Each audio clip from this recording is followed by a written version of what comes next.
Hi, Mark Medina with the LA Times. I'm standing on the floor of Staples Center where the Lakers just dismantled the Golden State Warriors by a score of 117-89, and the Lakers just came off a 3-game trip with stops to Milwaukee, Detroit, and Minnesota, and Lakers have long maintained, as much as any NBA team, that one of the toughest games involves that home game after a trip like that. But the Lakers came out as if they had all the energy in the world. It did pay off that the team had a day off the previous night, but that raised also questions whether they would come out flat and just not have that momentum that they established on the road, where they were able to get a 3-game winning streak. It was a lot different performance than the Lakers are last week against Phoenix, where there was zero defense, zero offensive chemistry.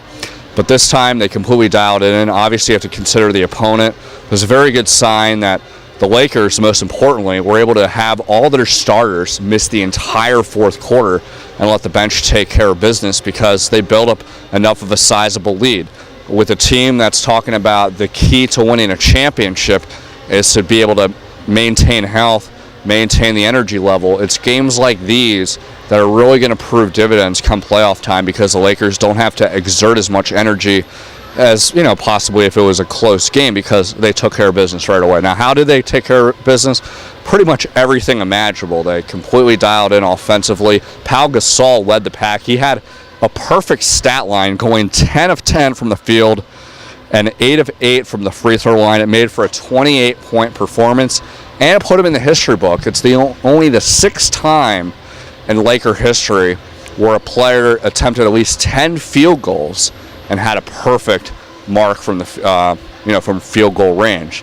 Some of those examples include Wilt Chamberlain, Kareem Abdul-Jabbar got that under twice in his career, Mitch Kupchak, and Byron Scott.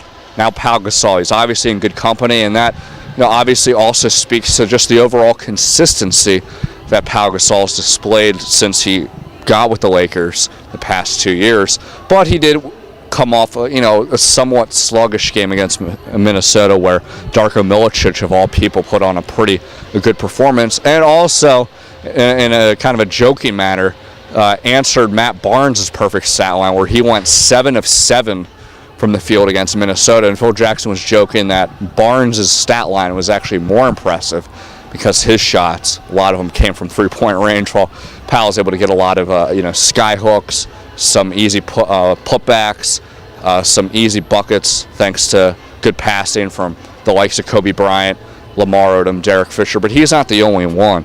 The Lakers really got off in transition, and it wasn't a matter of them just exerting their high-octane offense and running up and down the floor against another fast-paced team against Golden State.